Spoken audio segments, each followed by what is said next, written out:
All right, gentlemen, we live. We got a very big show tonight. A really, who's the guy that used to say a really big show tonight? Y'all remember who that was? What was that guy's name? Y'all old enough to remember, I think. I'm not.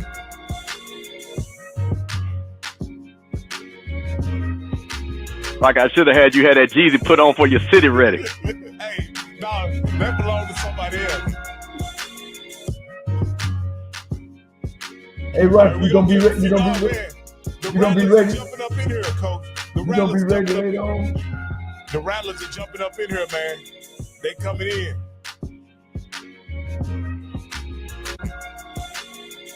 All right. Give them a few more seconds.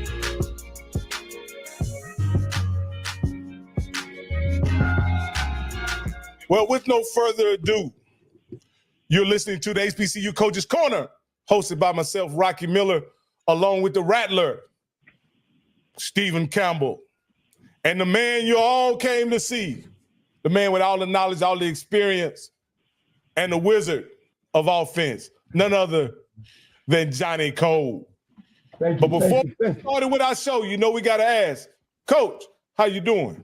Man, I'm great, Coach, man, always. You know, these Tuesdays, they rolling around faster than you can think, but, you know, this is a big show tonight. I think this thing is getting bigger, guys. You just don't know. People want to be on our show. I want to thank our audience, you know, for putting it out there and continue to put out there and make sure that you hit that subscribe button and get on this show, man, because we want to take this thing on the road, and that's one of our goals that we're building this year. All right, Mr. Campbell, I don't even have to ask how you doing, but I'll ask anyway. How you doing?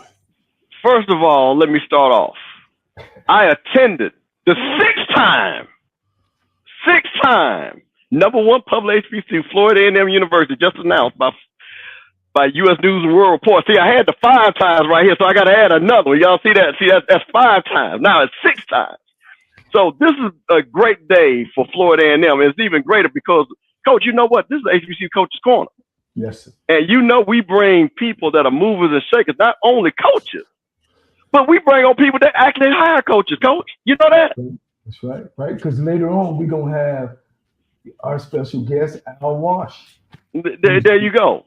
So, Coach, I'm super excited to bring on somebody that I've known for 30-plus years, that the Rattler Nation is super excited about coming home. She is Angela Suggs. I'm going to read her official title, Vice President and Director of Athletics at Florida A&M University. Our 19th, and she's going to tell you why 19 is special to her, Athletic Director of Florida A&M University. Good evening, guys. How you doing, Miss Suggs? I am well. We're so proud. We're so proud. We know everything about you. I don't even know why we interviewing. She's great. All right, show's over. I'm super excited to be here tonight, and so thank you all of you for joining us that are online, and thank you for having me. Yeah. AD Suggs, I got to start off by saying this. I've heard your name mentioned probably no less than 40 times the last 2 years. I never had the pleasure of meeting you, and tonight is a very delightful experience to meet you. And I can honestly say it has all been, each and every time your name's been mentioned, you've been getting glowing reviews. And so I'm just so excited to meet you and have you on the show. If it was up to other people, you would have been on here last year. But that didn't work out that way. But I'm glad you're on here right now. Like you said in your press conference, everything is in the right time. That's and right. I'm so happy to have you on the show. There's so many things that we could ask you in this moment. All right. But I want to ask you this question. What experience do you have that has uniquely prepared you to be the 19th AD at Florida A&M University? That's a great question. In that, I would say the diversity of experiences, right, that I've had. Of course, it goes without saying that I do love the institution, but Mother FAMU requires more than just love as it relates to the business of intercollegiate athletics, the enterprise, if you will. Definitely was blessed. You had Coach Bill Hayes on the show a couple of weeks ago. I watched that. I think I've watched it about 3 times actually, because it was just so insightful. And I am a fan of the show. But I bring up Coach Hayes because he gave me the opportunity in 2009 to come and be a part of the team. I'd had some other experiences working in sports and got my start in Joe Robbie Stadium down in Miami when it was Joe Robbie Stadium. We were going through the renewal of club seats and suites. And I came on board as a part of that team and grew, learned a lot there. Because at the time, of course, Mr. Heisinger owned the stadium. He owned the Dolphins. He owned the Miami Marlins. He owned the Florida Panthers.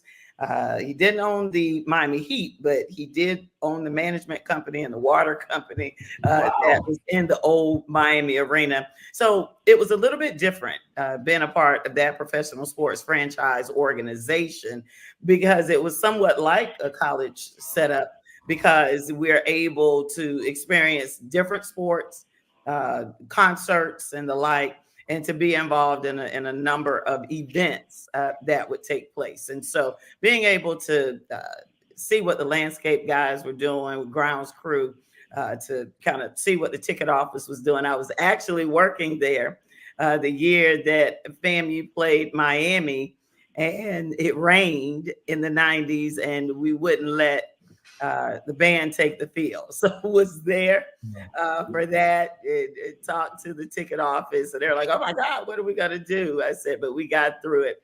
But at any rate, coming through that, spent some time actually in the Broward school system. Shout out to Deerfield Beach High, go Bucks. That I was a behavioral specialist, guidance counselor, and also served as a clearinghouse coordinator there. So I worked with high school athletes and high school coaches in terms of getting them prepared to go to college as a guidance counselor and also the clearinghouse coordinator. Fast forward, came back to Tallahassee in 2003 to take care of my dad, who since passed away, and my mom had passed away some years before that. But you know, just kind of waited my time. I called the FAMU Athletics a couple of times. Opportunities just weren't there. But as it would have it, in 2009, I met Coach Hayes, and he brought the 1,000 Strikes program to FAMU, and just had the opportunity to come and join the team to lead that effort. 9.5 years later, left after having served as senior woman administrator. And it was a little different, right? Because I still maintained my external side. So in working with licensing and branding for the university, we saw some significant success there in those times where I kind of worked to lead those efforts. Definitely with the Florida Blue Florida Classic and establishing some marketing initiatives and strategies that we had there. And just really in those 9.5 years, we stayed in the top 5 in attendance from football, in terms of FCS, not just HBCUs, but all FCS.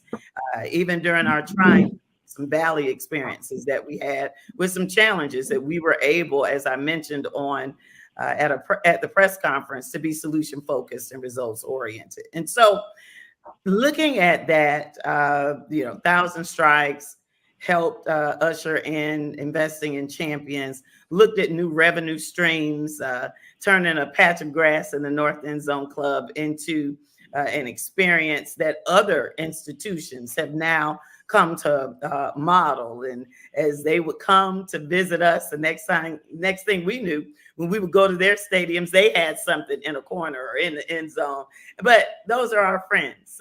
Those are our colleagues, and just happy to share in that way. Yeah. So I know it's a long way home, but kind of added a couple of things in there at the same time. So Doctor, I was about to call you a doctor, not yet, but AD Suggs, I had the experience of being hosted in the end zone space that you mentioned for the SWAC championship. Though it was quite rainy, I found it was a phenomenal experience there. And I'm glad to know that you were a part of making that happen, because that was an experience that I hadn't ever had before at any game. And I thought being on the field, being right there, having a party right there next to the field was a great experience. So, but I'll go ahead and let these other guys ask you whatever they want to ask you. I just wanted to thank you for that, because the hospitality in that particular area was absolutely phenomenal. Thanks to my good brother, Bishop Campbell. Go ahead, Coach. You go ahead.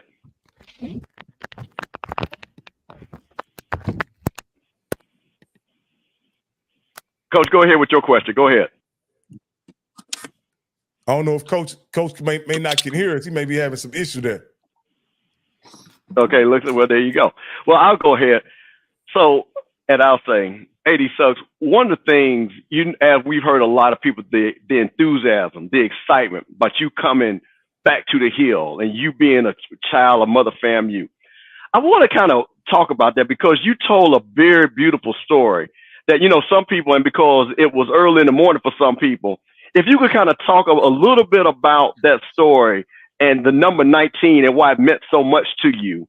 Because I think that's very important, especially for the rallies, especially for my girls in the Beta Alpha Deltas. They're going to really understand what this means, but also how that's important, because we're looking for a bridge builder. I think that's one of the things that I think that you bring to the table, building bridges with the different DSOs and, like I say, the different organizations that funnel into and support athletics. So why don't you talk a little bit about that and also your bridge building that you're going to be doing going forward?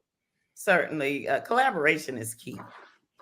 It's not, we can't do any of this by ourselves. And as it relates to the number 19, if you kind of look at numbers and, they have all of these books on the meaning of different numbers, and the meaning behind number 19, it shows about change, right? It shows about movement, and not necessarily changing, as I mentioned, to someplace different or someplace new, but sometimes it does mean that. And my dad was born in 1919 in Marengo County, Alabama. And so my daddy. And so with that, 1919 has always been something that we move forward with. And when I pledged the Beta Alpha chapter of Delta Sigma Theta, it turns out that my line number was 19.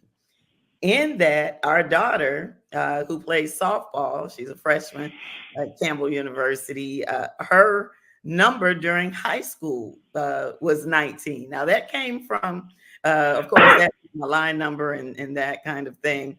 But then as we went forward, and when I would see the number 19, even when I went to the Florida Sports Foundation, I would literally see the number 19 as that opportunity was manifesting itself. And I have had the best 7 years, learned a lot in those 7 years, but I saw the number 19. Then it started to pop up again. Even after we did go through this process and had these conversations 2 years ago. But as I mentioned, God is all wise and all knowing. And it wasn't meant for me to be the 17th AD or the 18th AD.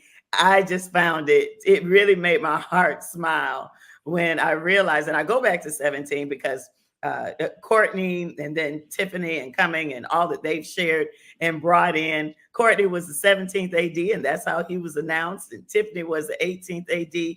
I said, God, you are so funny. Are you meaning to tell me that when I got this phone call that literally as we move forward into this, I would be announced as the 19th AD for our alma mater? And it truly is something that is heartwarming and touches my spirit at that. Can I get in here, guys? Yeah. That's what we wait. No, we wanted you to go. We wanted you to go next. Absolutely. I had a stumble and I had to take care of something real quick. Ms. Suggs, I've been in your spot before. I got the head coaching job at Texas Southern University, which I'm a two-time graduate, children graduate. Man, I felt I was on top of the world, but yet nervous because for some reason, and I guess I can give you a tidbit, they will look at you different than now you are an athletic director. You no longer Miss Suggs on the outside. You told us about you were happy at number 19. What does it mean to sit in a seat? We already know what it means to Coach Campbell. So what does it mean to sit? Is some I can remember Miss Suggs when I used to walk back from the football games. We had a stadium down from the campus, and I would think about what would I do if I was the guy. You've been in Florida A&M, you love Florida A&M. I know you don't ran this position over in your mind over and over again. Now it's true. Kind of explain that, how you feel, some of the things that you've seen that you would change, and all those good things. Certainly, and so I'm definitely humbled and honored, but it makes that responsibility so much more, right? Because I now sit in a seat that will create the legacy. It will create the road map, or the road, if you will, the roadway for whatever is to come behind us. And we gotta, it may not always be perfect, right? But we've got to definitely, it's my legacy. It's the legacy of all my classmates, all my husband's classmates, all of my parents' colleagues, and the people that they've worked with. My dad worked in the CETA program, which was a manpower training program that existed back in the 60s. And there are some students that came through that. And then he worked in the bookstore and people that worked with him there. Then he worked in housing, and all of the guys that lived in his dorm, and the legacy with that. My mom worked in the library. And so all of her colleagues and student workers that then ended up working there, and all of the people that came behind them. And they gave me a good name to come behind, right? They worked hard, left some legacy initiatives on their name. And so I'm writing their name. I'm writing the Good Adams name, just like I'm writing the Suggs name and the legacy of that all. So there's that, right? But then there's the fact that it's something to bringing back some experiences that I've gotten outside of FAMU, and some relationships that have been built with stakeholders and people that have had some experiences that will benefit us, I believe, as we lock arms with university leadership and affinity groups and the leaderships of those affinity groups. And as we then move the opportunities forward. So it means a lot, but it also is something that I am carrying with a huge respect for the institution, President Beard, and again, the rest of the leadership team, Chair Harper, Vice Chair Gibbons, the entire board of trustees, the foundation board, Chair LeBou, and all of the members of that, Curtis Johnson, who's my classmate. He happens to be the 19th NAA president. Coach Cozy happens to be the 19th head football coach. And so as this number 19 is manifesting itself and showing it, this team definitely has something special that we can then look at it and move it forward. Now you're in the seat. I know you don't talk this through a lot because, you love the university. What are the first 3 things that you see that you need to get to right now? So, Coach, I'm not in the seat yet. I'm in Orlando as president and CEO of the Florida Sports Foundation. And I am honored to get an award here for Women in Sports Leadership on tomorrow, sponsored by the Greater Orlando Sports Commission. And so my official start date is October 7th. And what I'll tell you is the landscape of intercollegiate athletics is not the same as it was 7 years ago when I went to the Sports Foundation. So the first thing is that we will, I will ask for appointments with each of my colleagues on the senior leadership team and the vice presidents of those different areas, look at the relationship that we have. I'll listen a lot and talk to the heads of these affinity groups that we spoke about. I'll talk with the team. I did meet with the head coaches briefly ahead of the press conference. And, I met with the entire staff that was in town in terms of the athletic staff. I'll meet with the student athletes and the Student Athlete Advisory Committee, the SAC leadership, listen to them. And then together, we'll take a look at solutions that we need. We have some amazing coaches, championship coaches across the board. And I am just honored to be in a position to then come in and take a look at some things that we need to do moving forward. But I've got to come in and really see what that is for what it's worth. I'm a touch it, see it, feel it kind of person. I need to see the numbers on the spreadsheet. I need to see the big picture. And then we will definitely come back and give you some of those priorities and those goals. But collaboration, again, is going to be very, very important. Community is going to be very, very important. Getting us out into the community. We talked about Tallahassee. We talked about the 850, which is bigger than Tallahassee. We talked about really having those 200,000+ people that call Tallahassee home. And then the rest of those the partners and stakeholders that we have in the Big Bend area to really choose FAMU as the other hometown Division I athletics program and teams. Well, go ahead, Coach. I was just going to ask AD Suggs this question. I met a gentleman while on vacation that was from Quincy. And though he didn't have a direct relationship with FAMU as a student or a staffer or anything like that, he loved FAMU, and he said that he attended all home games. And this is what I want to ask you. For that regular layperson, that regular fan, when they show up at the game on a fall day in Tallahassee on FAMU campus, how will they know that Angela Suggs is on duty? It's going to be all about the experience, and that's who we're looking for. We have such an amazing entertainment experience. Once we get you in there, we're going to put on a show, and we're winning now because now that we're winning, and we have the incomparable Marching 100. We have our championship cheerleaders that are going to show you an amazing performance and show of spirit and support. Our student section is incomparable as well. Between DJ Loose Kid, the Marching 100, and the product that we put on the field, North End Zone Club, you're going to have an experience. But there is opportunity, right, for us to look at that through and through, to really, in terms of some things that we've learned from some events that we've had and local organizing committees, and taking a look at how many people we're going to have on the gates. And, because the experience starts in the morning. It starts when you wake up. It starts with many of us in terms of how what you're going to wear. And so that means that the apparel, when I was there, the last time, we focused on that. We focused on the fact that we wear a lot of caps. We sell a lot of caps.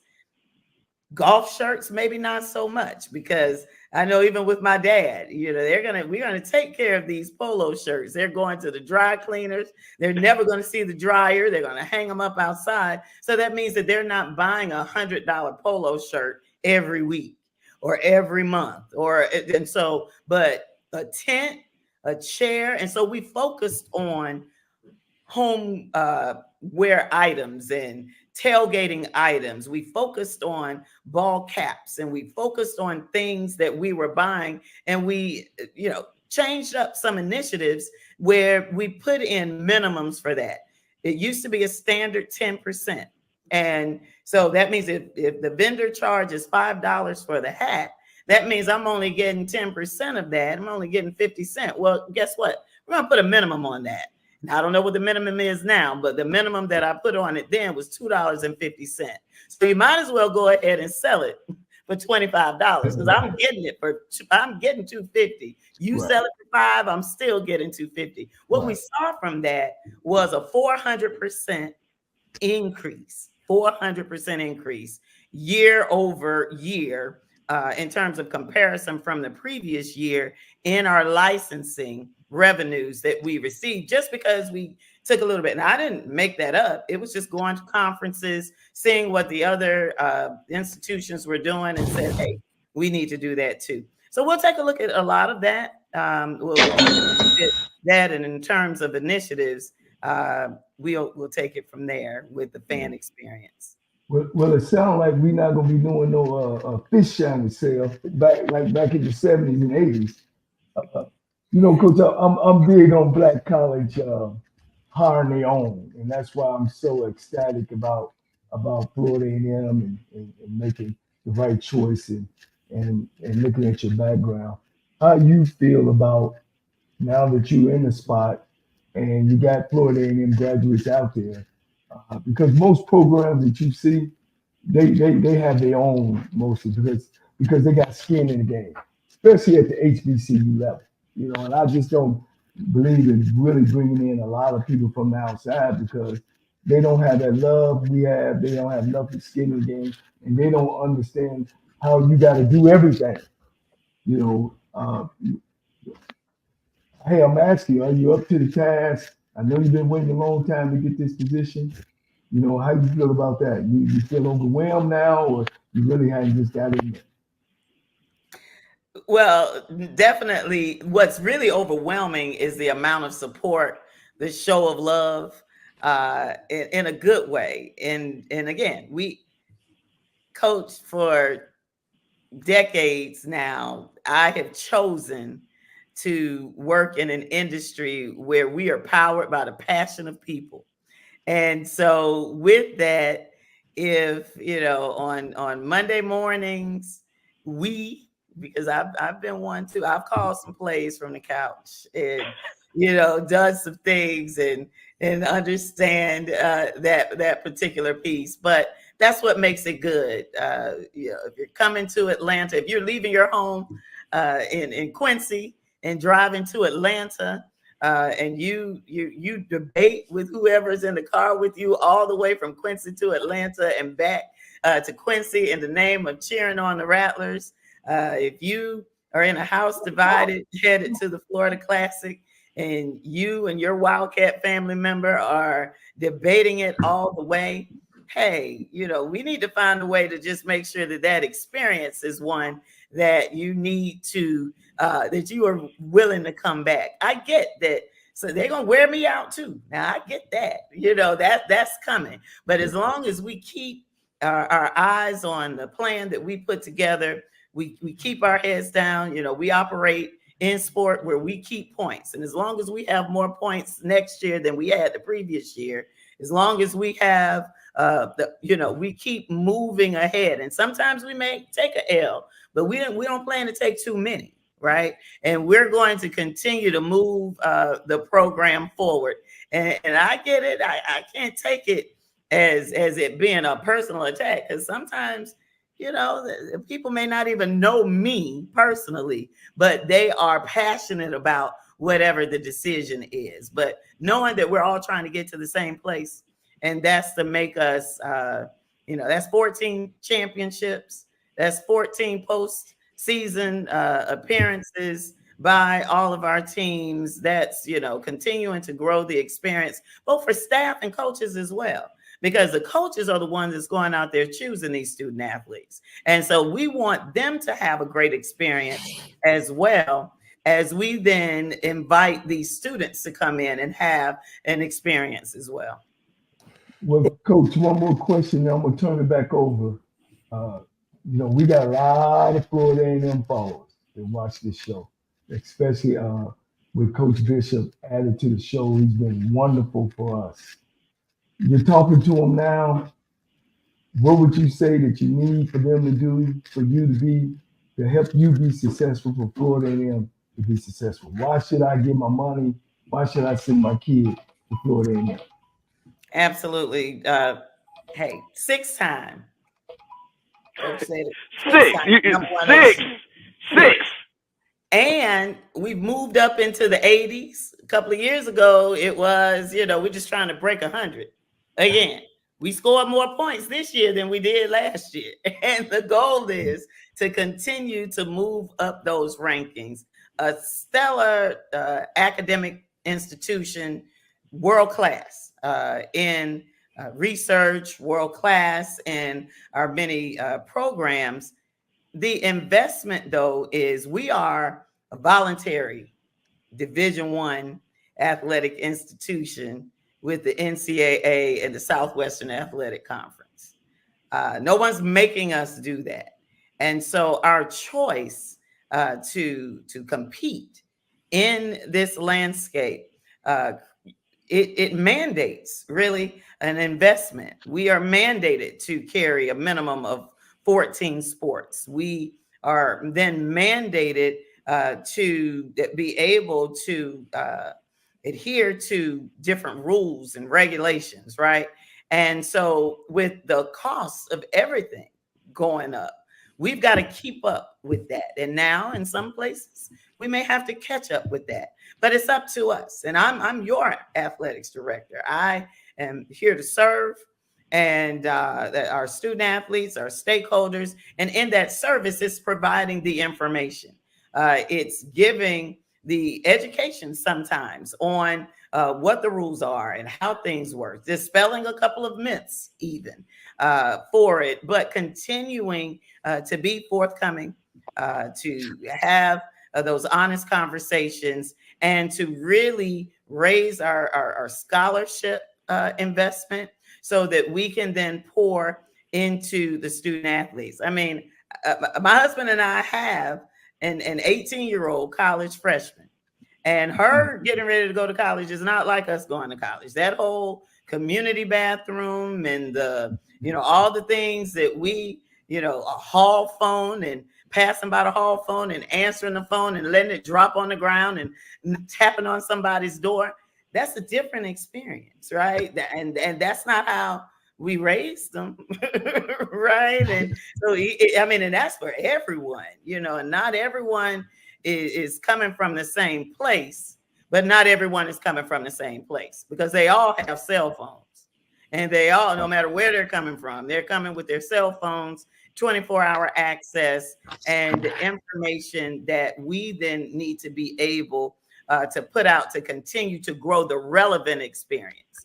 I couldn't raise Dylan, that's our daughter, the way I was raised because I was raised for the 80s, the 90s, the early 2000s. I'm raising her for a whole different world. And that's what we've got to talk about with our student athletes, that we are graduating them into a different world. We are preparing them for a different experience, and we've got to be committed to that. Well, see, you stole one of my questions because I was going to talk about one of your titles is mother. And baby, when Scotty did that show yesterday, your daughter came in there proud of her mama. But that also, and you talked a little bit about it, but you are a mother of an athlete, of a college athlete. So I guess you've answered a little bit of that, but I'm going to try to expound on that. How is it being a mother? Does that allow you to have insight and empathy for our own student athletes? And are you going to use that insight of what your daughter is very, I'm sure, hey, mama, this is this and this is that because you are her mother. And you understand that because mothers are special. Mothers are special. And honestly, you're going to be a mother to a lot of our student athletes. They're going to look up to you. They're going to talk to you. You're going to be able to encourage them. You're going to be able to push them forward. But are you looking to, again, have these open dialogues? Because one of the things that I think we can all agree a little bit, FAMU had a disconnect between maybe the athletic administration and some of the issues that the student athletes had. What are you looking to do, far as, like I say, being a mother and understanding, having that empathy for our student athletes? So again, I'm going to lock arms with the coaches. They are on the front lines. They went into the homes. They committed to these families that we were going to take care of these men and women and help them get a degree and to win some championships. That's what the promise was. And so I am here to support that promise. I'm committed to us, living out that promise. And the mom in me You know, now we have some high expectations, right, in the Suggs household, and so with that, we'll carry that across the board because we know it can be done, right, and we're not going to give up. You know, again, we're going to find solutions. We're going to look at results, and we're going to be supportive, and that's where the mom and me comes in with that. Well, and we only asked for 30 minutes, and you've given us far more than that. And I want to thank you for going to. But I got to ask one more question, right? And this is a serious question. I went down to the OVC this past August 31st, and FAMU didn't play in the game. And a lot of people told me that if FAMU had been there, it would have been a totally different experience than what I had. And I'll just ask you this, nothing direct, but will there be any thought of reconsideration of FAMU pulling out of the OVC and maybe considering renewing that relationship with that particular classic? Nothing is off the table. And so as we look at revenues and student athlete experience, I was at this year's game as well. I've attended all of them. And so I left Tallahassee and went down to the Orange Blossom Classic. And what I will say about that event is there is a commitment to a stellar production of a sporting event. And if you ask any of the student athletes from Florida A&M, Jackson State, Alabama State, North Carolina Central, when you ask the student athlete about their experience in the game, all of them are telling you that it was a great experience. And that can't be ignored from the player. It is truly a bowl like experience for those student athletes and for many of the coaches and the other staff as well. And so as I speak about commitment to the student athlete experience, we definitely have to consider those opportunities and events like the Orange Blossom Classic, the presented by Denny's, the Florida Blue Florida Classic, and other events of that nature. And so those are some of the things that we definitely have to consider. And there's no way that I can say that we are committed to a student athlete experience and not consider the events that exist that foster that for them. Let me ask one last. I know we got to let you go, 80s Suggs, but we got a lot of people, and this is what I'm talking about, enthusiasm. A lot of people are excited, and Kendra Sykes, who's a big Rattler fan, a lot of people already want to give you some money. Already. They are excited. So are you looking to do any social media capital campaigns? We got to get you active on Twitter. You got a lot of people looking ready for us. I'm just letting you know that, and your Instagram. So are you looking to maybe do some things like that because you do have this enthusiasm and come out the gate and say, hey, Rattlers, look, I'm looking for $19 from all of y'all right off the rip or something like that? Is that something that, maybe, as again to get, because people are excited. And I mean, we got people in the chat saying, where can I send a check? What can I do? And everything. So how are you going to try to capitalize on this? Because these people, first of all, and I'm going to say this, which says a lot about you, they want to see you successful, first and foremost. Which, again, like I said, you have sorority sisters, classmates, relatives, friends of yours. They want to see you successful. With that being said, as you know, clapping don't pay no bills. Right. So what do you can do right off the rip to really say, hey, guys, this is what we're looking to do. Is you looking to maybe start off a fundraiser like that? And again, I know that it's kind of forward, but I'm the type of person, you know me, I'm all about the money. How can I get my girl some money? So is that something that maybe you're going to be looking into when you, like you say, come on October 7th? Absolutely. And so I'm having conversations now with the heads of the different affinity groups, and we'll definitely speak with COO Palm and the advancement staff, because what I want to do is just get an understanding of our giving efforts that we already have. And that's happening right now.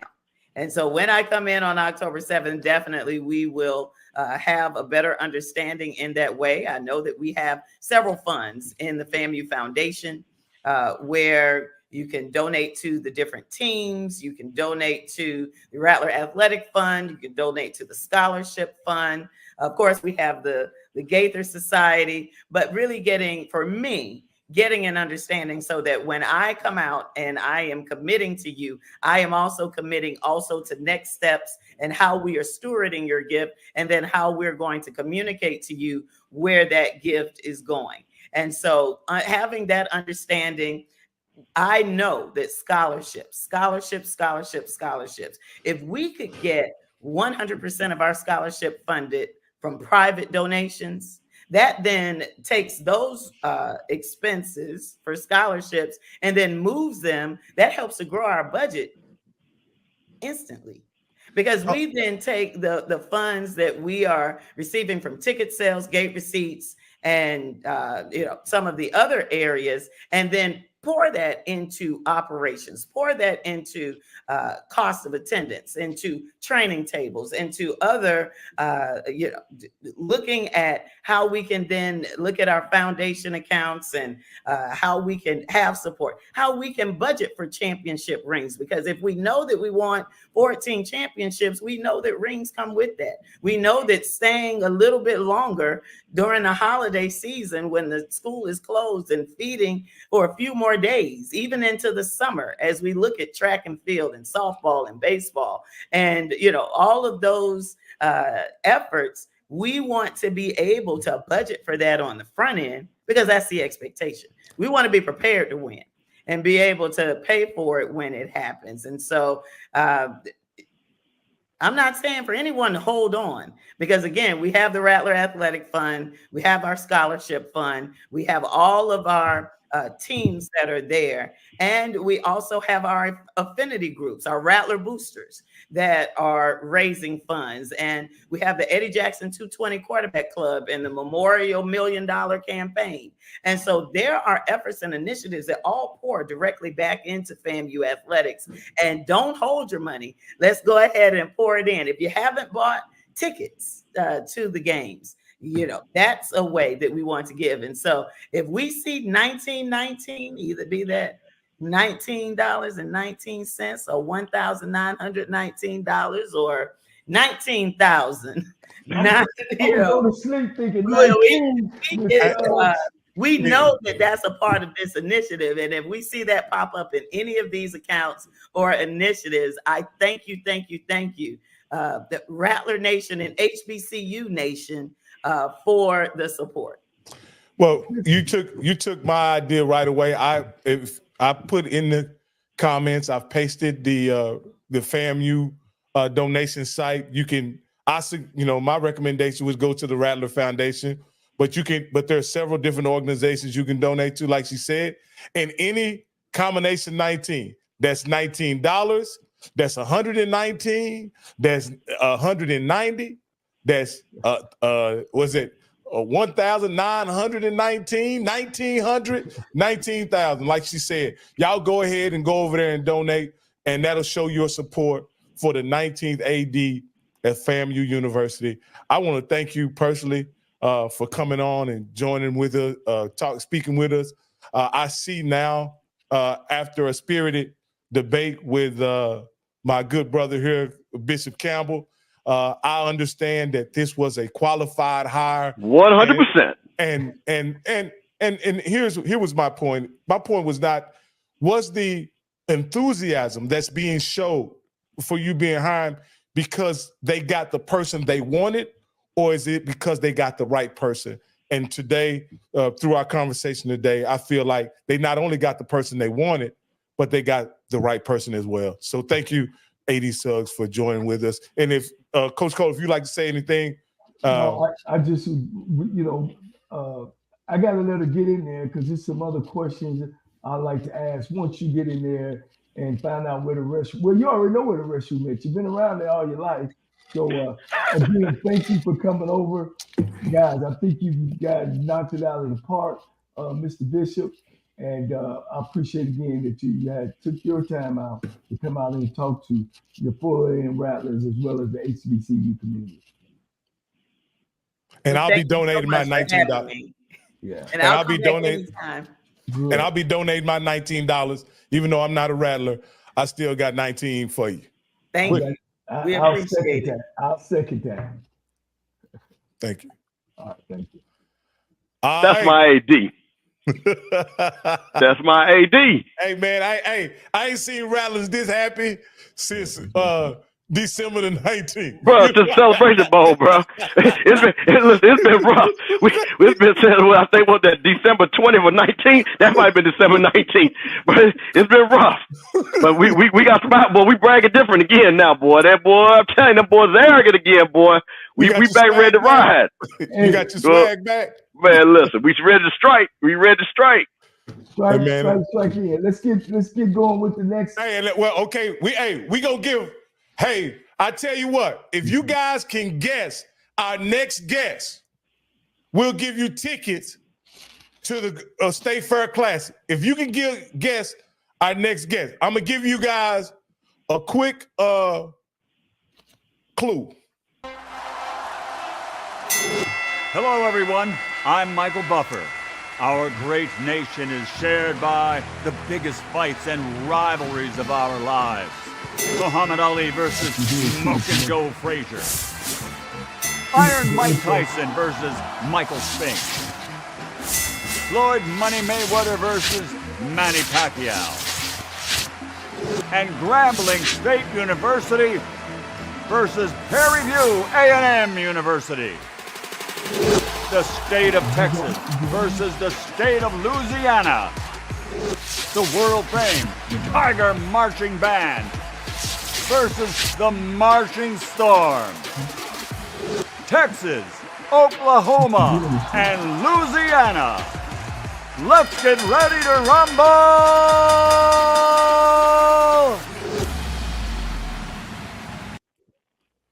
All right, guys, man, I appreciate. Hey, do you guys have any idea who they? Bring you on now.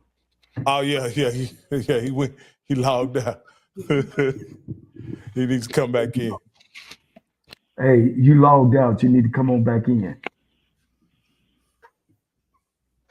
All right, hey, guess who we? Hey, give me some guesses. Who y'all think we got coming up? Our next guest. Give me a guess. If you guess correct, then we'll give you 2 tickets to the State Fair Classic. If you can guess our next guest. If you can guess, we got a Willie Simmons. Nope. Mickey Joseph. Nope.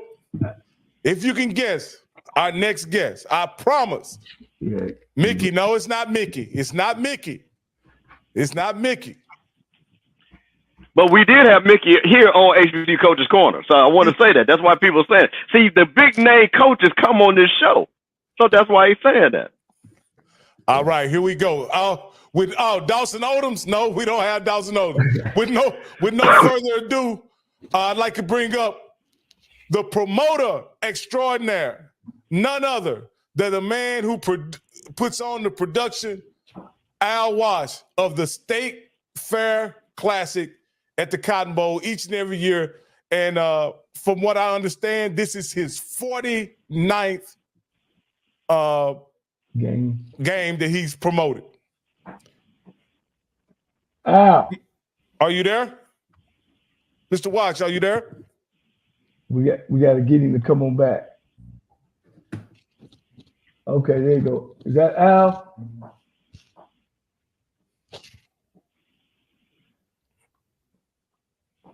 Let me make sure I call him.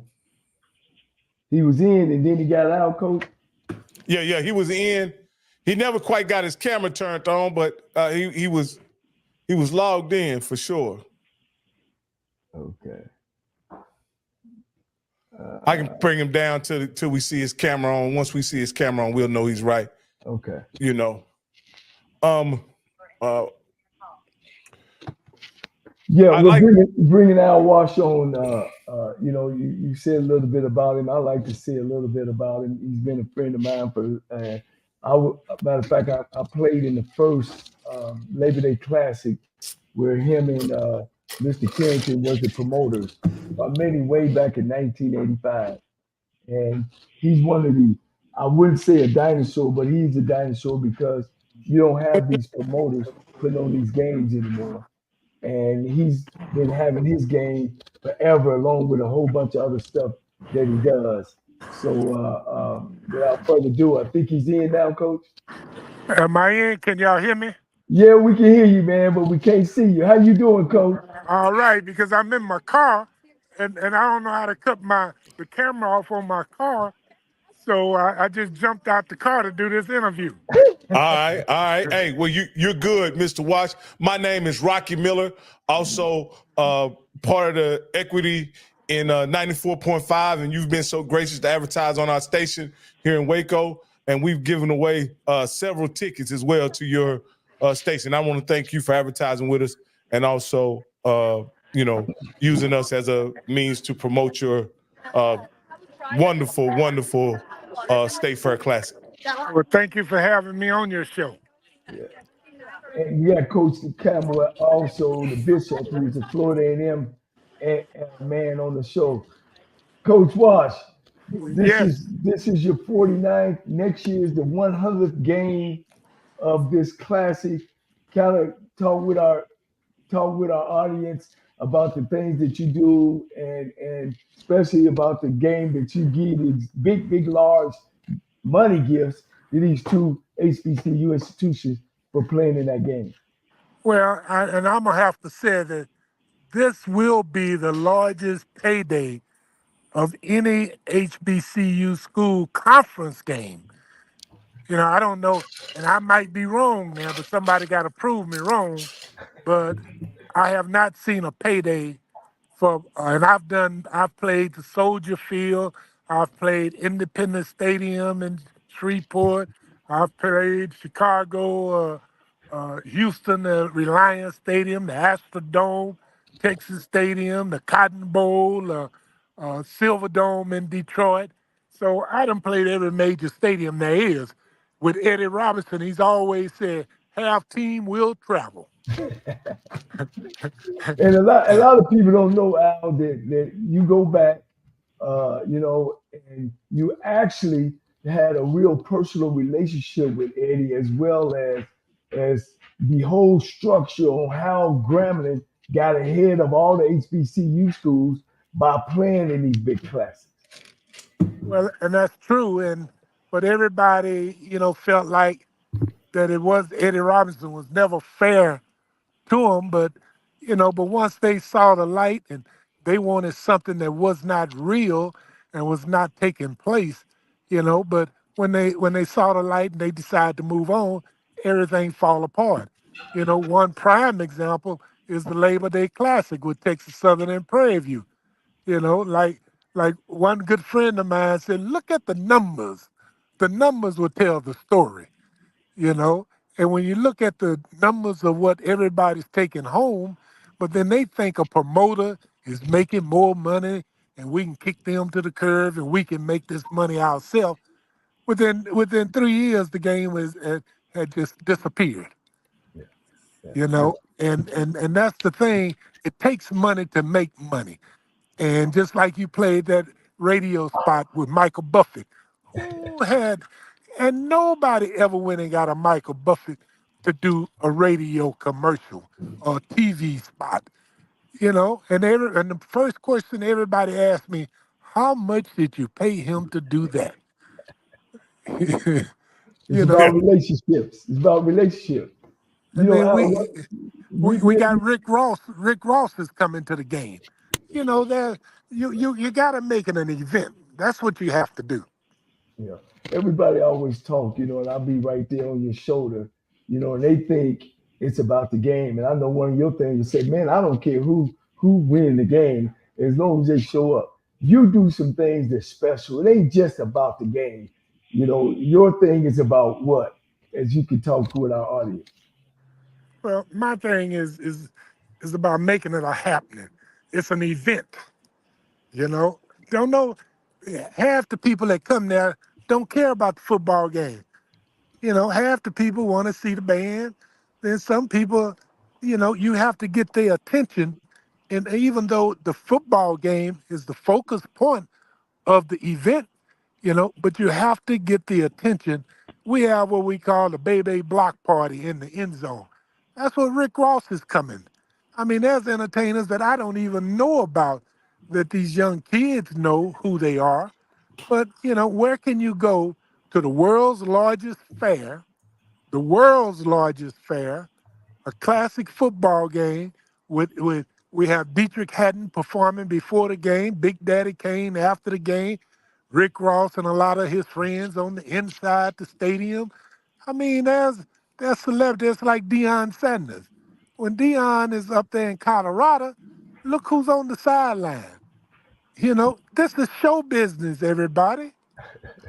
So Al, and I don't think they even understand. You can buy your ticket to the game that will get you in the fair free. You want to go through that with our audience?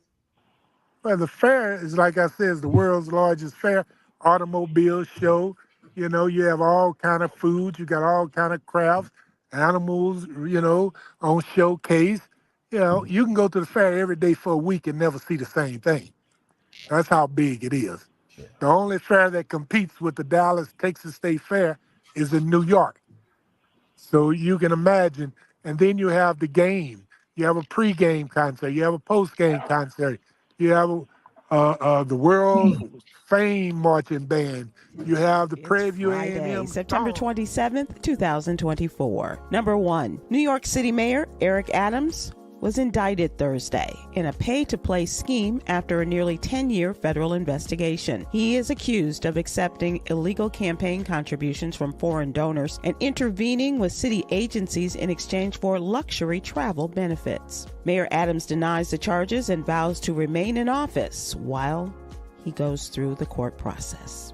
Number 2, 6 months after the collapse of the Baltimore Francis Scott Key Bridge, the incident has highlighted the nation's aging infrastructure. The collapse, caused by a ship crashing into a pier, killed 6 people and prompted a $73 million rebuild effort. Experts are now calling for stronger risk assessments and modernized construction standards to prevent future disasters. Number 3, starting this month, Americans can order free COVID-19 test kits through covidtest.gov. Households can request up to 4 nasal swab tests, though the exact start date has not yet been announced. The tests are designed to detect current virus strains arriving ahead of this holiday season.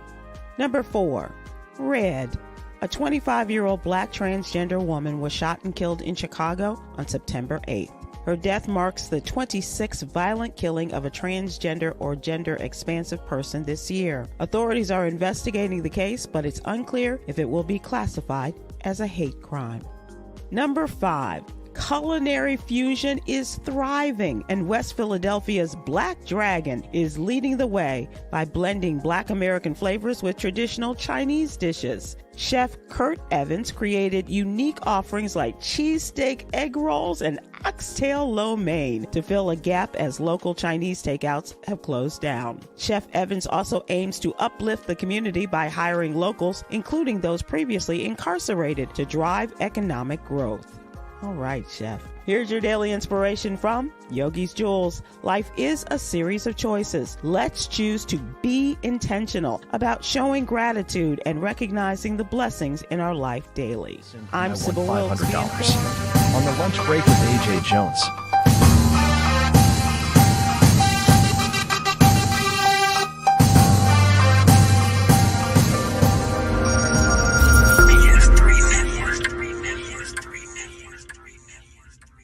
BS3 Network, changing the way you watch TV.